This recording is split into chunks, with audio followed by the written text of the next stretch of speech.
हमारे देश में ऐसे ऐसे मंत्री लोग हुए हैं, वो लोग कहते हैं कि हमारे देश में पिछले 7 साल में एक भी पेपर लीक नहीं हुआ। हमारे देश के शिक्षा मंत्री हैं धर्मेंद्र प्रधान, उनके 2 बच्चे हैं, दोनों बच्चे यूएस में पढ़ते हैं, अच्छे अच्छे जगह सब हैं, ठीक है।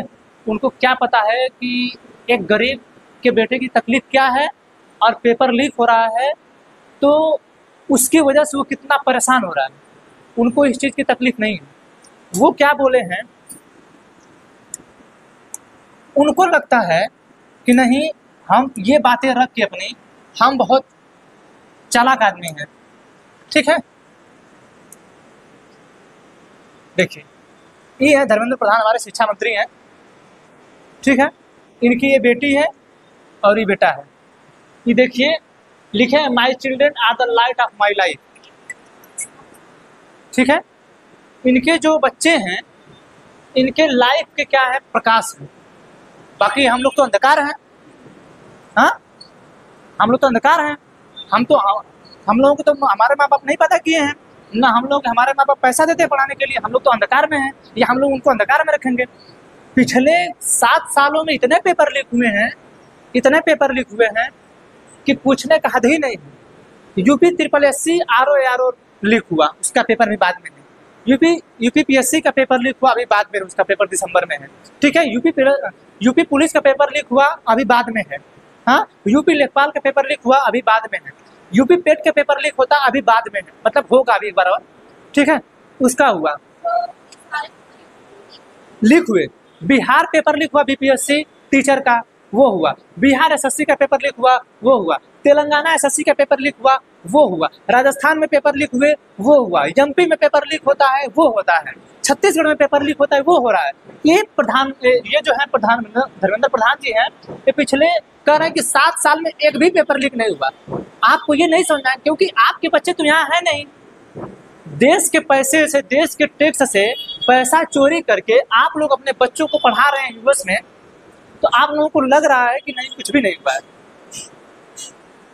ये लोग ऐसे बयान दे रहे हैं, वो भी हमारी संसद में लिखित बयान दिया, इन्होंने लिख के दिया है कि पिछले 7 साल में एक भी पेपर लीक नहीं हुआ है। नीट UG का पेपर के लिए सुप्रीम कोर्ट में सुनवाई चल रही है, और ऐसा बयान दे रहे हैं आप लोग। सुप्रीम कोर्ट में काहे सुनवाई चल रही है? जो हमारे संविधान की सर्वोच्च व्याख्या करता है, उसमें सुनवाई चल रही है। वो दिन पे दिन हमारे NTA जो नेशनल टेस्टिंग एजेंसी है, उसको लताड़ लगा रहा है। ये कह रहा है कि पिछले 7 साल से कोई पेपर लीक नहीं हुआ। कैसे नहीं हुआ, कैसे कह दे रहे हैं आप लोग? और हम लोग जो है, हमारे 140 करोड़ लोगों में इस बार 90 से 95 करोड़ लोगों का वोटिंग करने में नाम आया था। 90 से 95 करोड़ लोग पूरे अच्छे ढंग से वोटिंग कर ले रहे हैं, ठीक है। उनका कुछ नहीं हो रहा है, न एक बार कुछ लीक होता है, न कुछ होता है। 2 करोड़ लोगों का ये लोग एग्जाम कराने जाते हैं तो इन लोगों का पेपर लीक हो जाता है। आप सोच लीजिए कि हम जिस लोकतंत्र में जी रहे हैं, हम उस लोकतंत्र में जीने लायक हैं, या ये हमारे नेता लोग जीने लायक हैं? तुम लोग 90 करोड़ लोगों का वोटिंग कराना रहता है, तो इतना स्वच्छता से वोटिंग करा ले रहे हो तुम लोग। और तुम लोगों का जो है 48 लाख यूपी पुलिस का फॉर्म भरा गया था, तुम लोग एग्जाम नहीं करा पा रहे हो। इतना मतलब दिक्कत हो रहा है। और नहीं तो तुम लोग साफ साफ बोल रहे हो, नकार दे रहे हो कि नहीं, पेपर लीक नहीं हुआ, 7 साल में कोई पेपर नहीं लीक हुआ।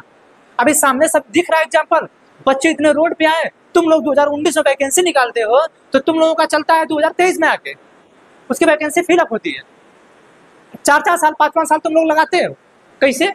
अब तुम लोगों का चुनाव 5 साल में हर बार होता है। अगली बार आप शिक्षा मंत्री थे, फिर हंस गए। हंसने में शर्म नहीं आ रही आपको? कैसे हंस रहे हैं? हाँ, इन लोगों को शर्म आना चाहिए। इनको अपने पद से जो इस्तीफा दे देना चाहिए, जितना पेपर लीक हुआ है। झूठ कितना बड़ा बोले ये सोचिए।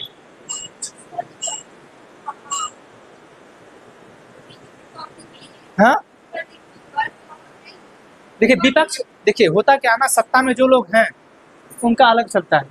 सत्ता में रहेंगे तो उनको लगता है हमें धुरंधर है सबसे बड़े, ठीक है। तो राहुल गांधी बोल रहे हैं, राहुल गांधी, अखिलेश यादव, सब लोग बोल रहे हैं, जो विपक्ष के लोग हैं बोल रहे हैं कि कैसे नहीं हुआ।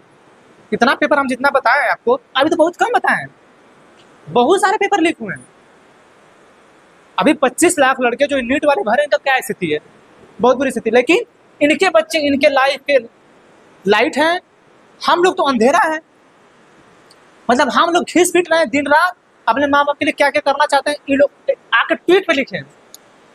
हम लोग किसको अपना दर्द सुनाने जाए? हम लोग जब मेज और कुर्सी पे एक बच्चा जब बैठता है तो उसके आंख से आंसू आता है कि कितने दिन में हमको नौकरी मिलेगी, वो होता है। इनको आंसू आएगा? इनके बाप के पास इतना रुपया है, इनको आंसू आएगा? यूएस में पढ़ रही हैं, इनको आएगा आंसू? नहीं, इनको पैसे की कीमत भी नहीं पता होगी। हम लोगों को एक एक रुपये की कीमत पता रहती है, एक एक रुपये हम लोग कैसे उठाते हैं, एक एक रुपया जो हम लोगों के जेब से गिरता है तो हम लोगों को पता चलता है, एहसास होता है। इनको पता चलता होगा? नहीं चलता होगा। और इनके लिए ये लोग लाइट हैं, हम लोग अंधेरा है। हम लोग का पेपर लीक नहीं हुआ 7 साल, सोचिए पिछले 7 साल से 8 साल से हम लोग भी तैयारी किए, इतना पेपर लीक पूछिए मत। कह रहे हैं कि नहीं, जाइए शर्म करिए, डूब के मर जाइए आप लोग। ऐसे ऐसी बातें बोलते हैं, इन लोगों को हटा देना चाहिए। लेकिन क्या करें, हम लोग लोकतंत्र में हैं, चुन के 90 करोड़ लोगों ने चुन के भेजा इन लोगों को है, तो जो मन कर रहा है बोल रहे हैं। हमारी जनता ना समझ है।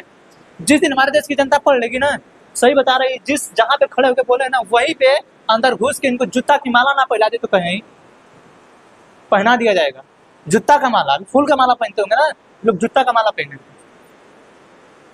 ऐसे ऐसे ये लोग बात बोलते हैं, शर्म नहीं आती। ठीक है, तो हाँ, ये जो राज्यों का पुनर्गठन है ये किया गया। ठीक, तो राज्यों का पुनर्गठन करने के लिए जब भाषा के आधार पर राज्यों की मांग होने लगी तो 1948 में पहली बार यस्के धर आयोग बनाया गया। यस्के जो धर हैं ये इलाहाबाद उच्च न्यायालय के